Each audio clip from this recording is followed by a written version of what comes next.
Okay guys, well this is the beginning work in progress of a customization of the Magneto Comic Get, which you can see in front of you. And for this customer, first project I'm doing for him, we're going to turn this into a Dr. Fate from DC. It's got good bones for what we want to do with it, just need to make a couple tweaks. So the head, as you can see here, I mean there's a lot of reviews on this guy, has good bones as well for what, you know, I'd like to do. And just basically I just want to show you, this has to go through a little demo phase. You know, it's kind of like remodeling, you know, your house or something. You gotta break it down sometimes to get, you know, to a spot where you could rebuild and make it better into what you want to do. So ideas for the base, I don't know yet. I kind of play it as it comes along. Now right here on the upper, you know, the hand area, I'll try and zoom in there, and also down here, well, on the feet, you can't really see it, but those spots have to be filled in for the costume. The belt brief area is pretty good, but you know, one main problem is this right there. So I'd like to see what we could do with that just right now. So here we go. I think it's a separate piece from just looking at it, so we're just going to try and snap it off. There's one piece right there off. There's another one. There's another one.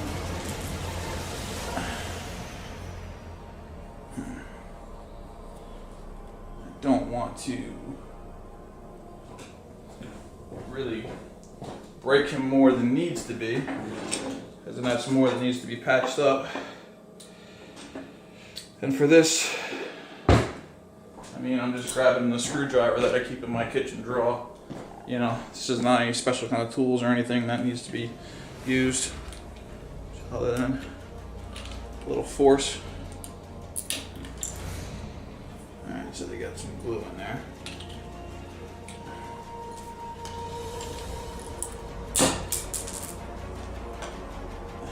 It's coming out exactly how I'd like it to. Be careful. Might want to wear safety goggles, I guess. My wife's gonna kill me. This purple shit on the ground.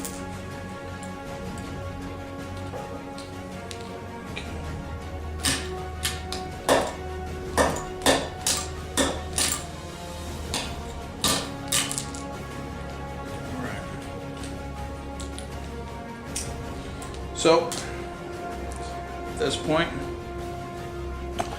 you see what we're working with, just snap that off, and there's the broken pieces laying around. See one over there, under the fridge, and I'll move on to the next step. Okay guys, just gonna keep this really fast because I'm gonna keep this work in progress video down, you know, under like 10 minutes hopefully. I've got all my rough sketching as far as sculpture sketching done on him. I like to do everything in layers, so you know, the first, you know, roughed in, it's not going to be anything amazing looking, you know, and I slowly build up. You know, there's guys that are traditionally sculpted, and there's like carvers, and then there's like people who like build up in layers. For this job, I like to build it up in layers. So anyway, what we got going there is everything's roughed in. His helmet's roughed in. You know, basically on the bottom, the nameplate used to say Magneto there. I just filled it in with Aves. When it's cured, I'm going to sand it all down nice and smooth. And, you know, I'm going to have to let this guy cure before I go to the next step.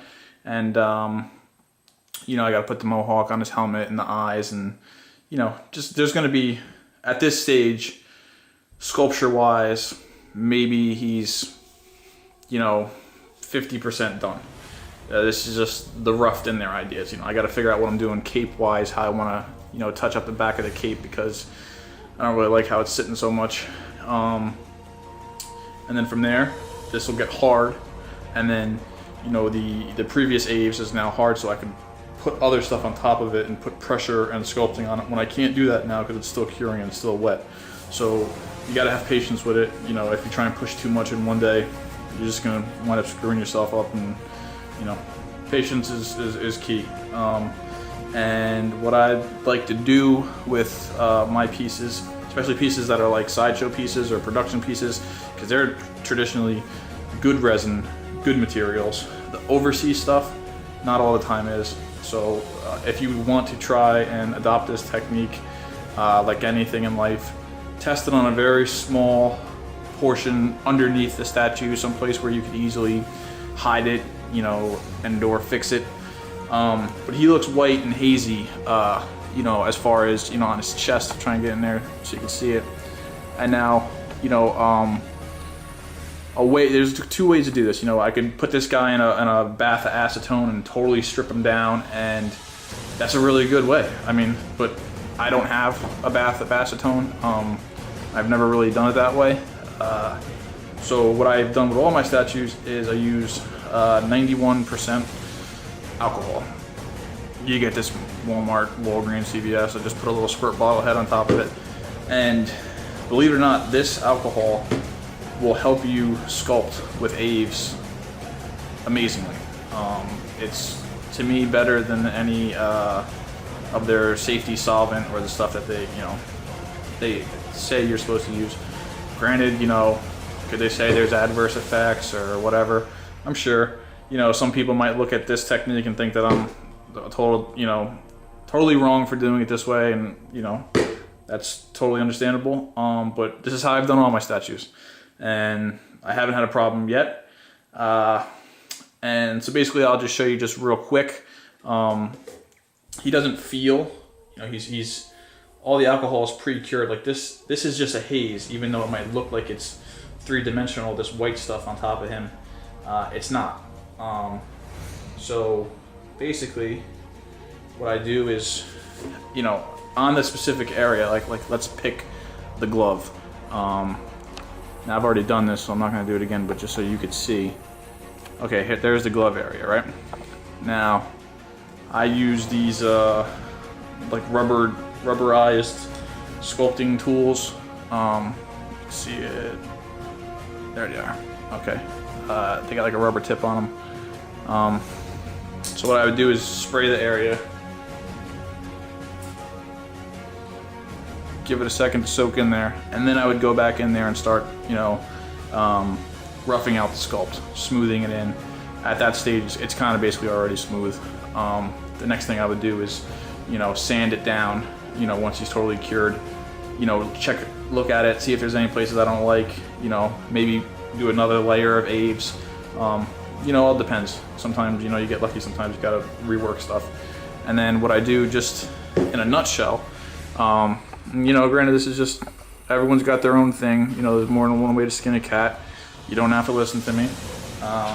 But I just missed this guy totally.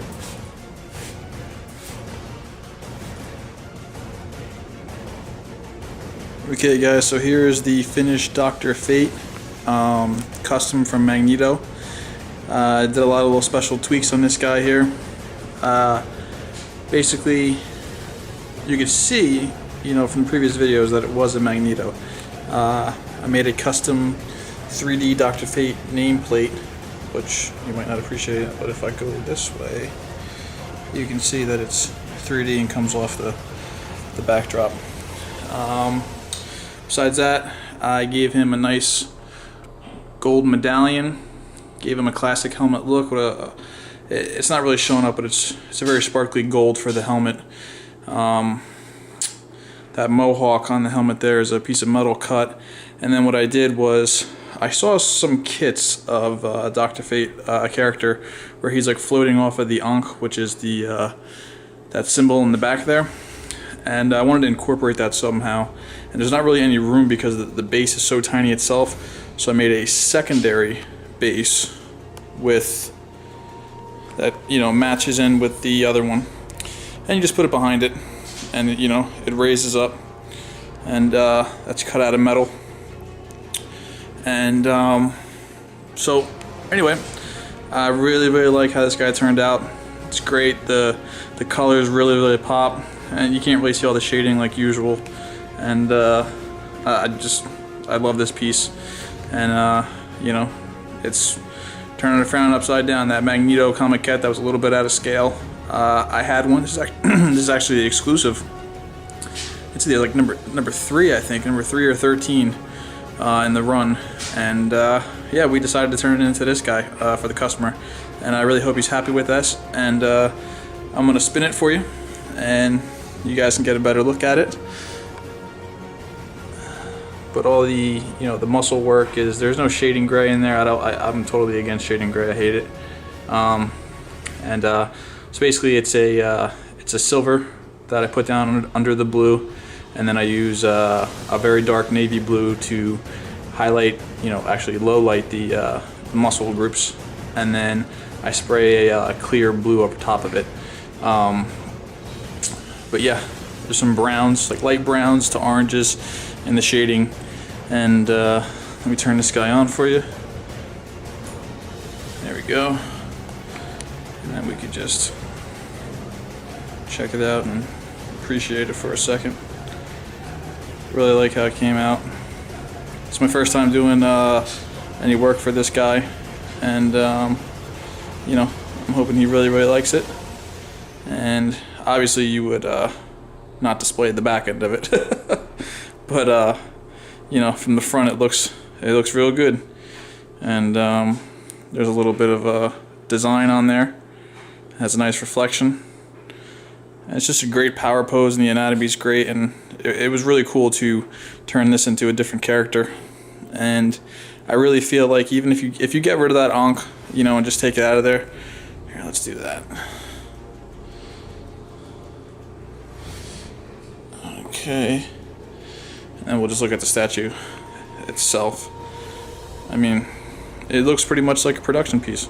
Actually, a little better than a production piece, but you know what I mean? It doesn't look like, a mashup of other parts and everything. And I had fun with this, and again, I really hope the customer likes it. And I'm kind of sad to see it go, because I really like it. Alright, thanks guys for watching, and as always, more to come. How did you do that?